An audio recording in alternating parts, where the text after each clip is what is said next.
নমস্কাৰ এই মুহূৰ্তত লৈ আহিছো সন্ধিয়াৰ কেইবাটা গুৰুত্বপূৰ্ণ খবৰ আজি হৈছে 1 ডিসেম্বৰ অসমৰ লগতে ভাৰতৰ বিভিন্ন প্ৰান্তৰ পৰা কেইবাটা গুৰুত্বপূৰ্ণ খবৰ যুগুতোৱা হৈছে আৰু এনে ধৰণৰ খবৰসমূহ নিতৌ চাবৰ কাৰণে চেনেলটো সাবস্ক্ৰাইব কৰি ভিডিঅটোত এটা লাইক কৰি দিব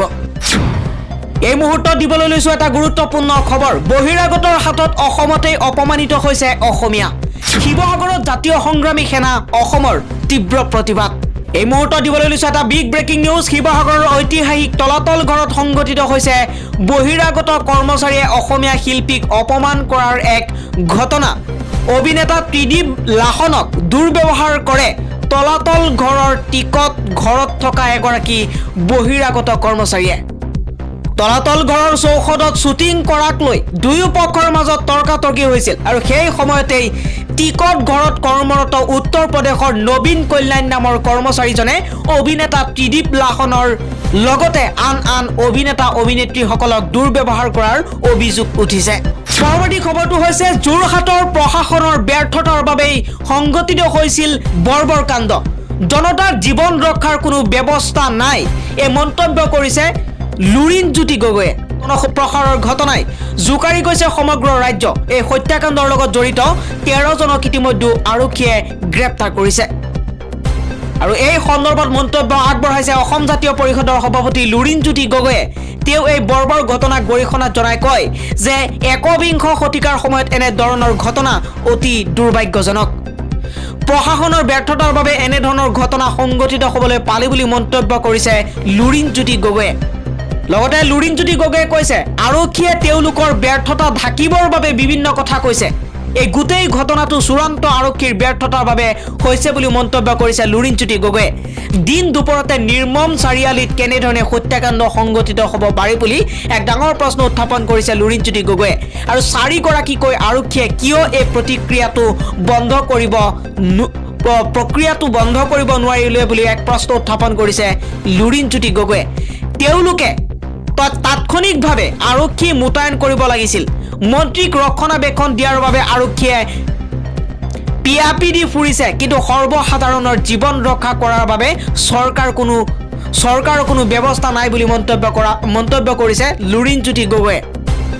লগতে লুৰিণজ্যোতি গগৈয়ে মুখ্যমন্ত্ৰী ডক্টৰ হিমন্ত বিশ্ব শৰ্মা সন্দৰ্ভত কটাক্ষ মন্তব্য কৰি কৈছে যে মুখ্যমন্ত্ৰীয়ে এবাৰ গুলিত নিহত হোৱা বুলি কয় আৰু এবাৰ দুৰ্ঘটনাত মৃত্যু হোৱা বুলি কয় এগৰাকী দায়িত্বশীল মুখ্যমন্ত্ৰীৰ দুটা মন্তব্য কিয় মুখ্যমন্ত্ৰী ডক্টৰ হিমন্ত বিশ্ব শৰ্মাই এই সন্দৰ্ভত একো নাজানে নেকি পৰৱৰ্তী খবৰটো হৈছে কংগ্ৰেছৰ যুৱৰাজ ৰাহুল গান্ধীয়ে মোদী চৰকাৰক লৈ কেন্দ্ৰীয় চৰকাৰলৈ কটাক্ষ কৰিছে আৰু নিজৰ প্ৰতিক্ৰিয়া ব্যক্ত কৰিছে কংগ্ৰেছৰ যুৱৰাজ ৰাহুল গান্ধীয়ে কিছু সময় পূৰ্বে এক মন্তব্য কৰিছে আৰু ৰাহুল গান্ধীয়ে লিখিছে যে পেহলে रेलवे में नौकरी एक सम्मान की बात होती थी आज रेलवे में नौकरी ही नहीं होती जल्द ही पहले साल रेलवे ही नहीं होगा जनता से अन्याय बंद करो আৰু লগতে ৰাহুল গান্ধীয়ে কৈছে we want has justice for railway students এই মন্তব্য কৰিছে খুদ কংগ্ৰেছৰ যুৱৰাজ ৰাহুল গান্ধীয়ে আৰু যেহেতু ভাৰতবৰ্ষত ৰাহুল গান্ধীয়ে কৈছে যে ৰেলৱেত চাকৰি পোৱাটো এটা সন্মান আছিল আৰু আজি ৰেলৱেত চাকৰি হোৱা নাই আৰু ৰাহুল গান্ধীয়ে লগতে কৈছে যে পেহেলে সাল ৰেলৱে হি নেহি হোগা এই বছৰত প্ৰথমবাৰ ৰেলৱেত কাম নহব এই কথা কৈছে আৰু ইয়াত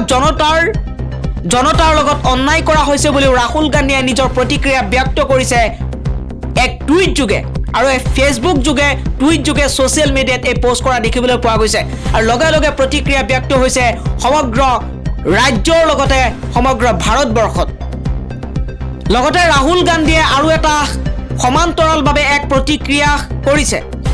আৰু ৰাহুল গান্ধীয়ে কৈছে জেছে महंगाई बढ़ी जुमलों के भाव गिर गई আৰু লিখিছে যে কমাৰ্শিয়াল এলপিজিৰ যেটো দাম হে দামটো বৃদ্ধি হৈছে পুনৰবাৰ বাঢ়িছে এলপিজি গেছৰ কমাৰ্শিয়ালৰ যি সিলিন্ডাৰ আছিল হে সিলিন্ডাৰৰ পুনৰবাৰ মূল্য বৃদ্ধি পাইছে 1 ডিসেম্বৰ 2021 ত কমাৰ্শিয়ালৰ হৈছে গৈ 1600 সেপ্টেম্বৰত আছিল 1 সেপ্টেম্বৰত আছিল 1693.64 টকা 1 নৱেম্বৰত এই 2021 1 নৱেম্বৰত 2000 টকা 50 পইচা হৈছিলগৈ আৰু আজি অৰ্থাৎ 1 ডিসেম্বৰ 2021 ইয়াৰ মূল্য হৈছে গৈ 2101 টকা কিমান টকা বৃদ্ধি পাইছে আৰু এই কথা যেনে ধৰণে বৃদ্ধি পাইছে বৃদ্ধি পোৱাক লৈও राहुल गांधी निजर प्रतिक्रिया व्यक्त करिছে আৰু राहुल गांधी কৈছে जैसे जैसे महंगाई बढ़ी जुमलों के भाव गिर गए तो এই কথাটো राहुल गांधी নিজে কৰিছে আৰু কিমান টকা বৃদ্ধি পাইছে যেহেতু সিলিন্ডাৰৰ মূল্য বৃদ্ধি পাইছে প্ৰথম 1 সেপ্টেম্বৰত তাৰ পাছত 1 নৱেম্বৰত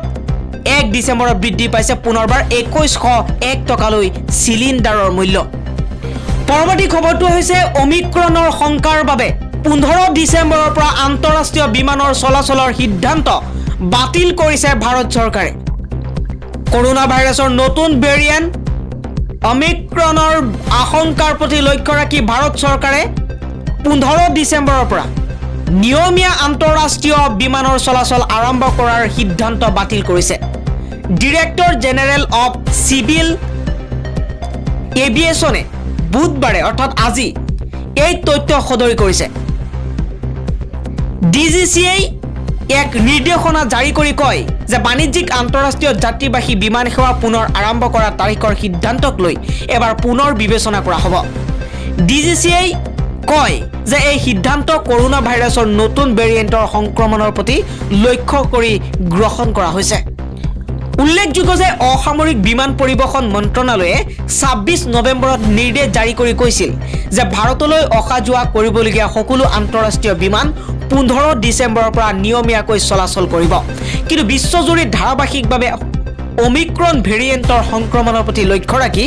ভাৰত চৰকাৰে এই সিদ্ধান্ত বাতিল কৰিছে ইয়াৰ লগতে ভাৰত চৰকাৰে আন্তঃৰাষ্ট্ৰীয় বিমানেৰে ভাৰতলৈ অহা লোকৰ বাবে বিশেষ নিৰ্দেশনা জাৰি কৰিছে যেটো 1 ডিসেম্বৰৰ মাজনিশাৰ পৰা কাৰ্যকৰী হ'ব অৰ্থাৎ আজি মাজনিশাৰ পৰা এই কাৰ্যকৰী কৰিব ভাৰত চৰকাৰে পৰৱৰ্তী খবৰটো এই মুহূৰ্তত জনাই আছো গুৱাহাটী বিশ্ববিদ্যালয়ৰ সাধাৰণ সম্পাদক হিচাপে নিৰ্বাচিত হৈছে ছাত্ৰ মুক্তি সংগ্ৰাম সমিতিৰ প্ৰাৰ্থী আজি ঘোষণা কৰা হৈছে গুৱাহাটী বিশ্ববিদ্যালয়ৰ ছাত্ৰ একতা সন্তান নিৰ্বাচনৰ ফলাফল বিশ্ববিদ্যালয়ৰ ছাত্ৰ সন্তাৰ সাধাৰণ সম্পাদক হিচাপে নিৰ্বাচিত হৈছে নৱদীপ বৰগোহাঁই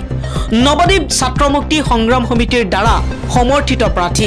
নৱদীপে লাভ কৰিলে মুঠ 480টা ভোট ইয়াৰ পিছতে নৱদীপক ছাত্ৰ মুক্তি সংগ্ৰাম সমিতিৰ নেতৃত্বই শুভেচ্ছা জ্ঞাপন কৰিছে আৰু গুৱাহাটী বিশ্ববিদ্যালয়ৰ এই নিৰ্বাচনত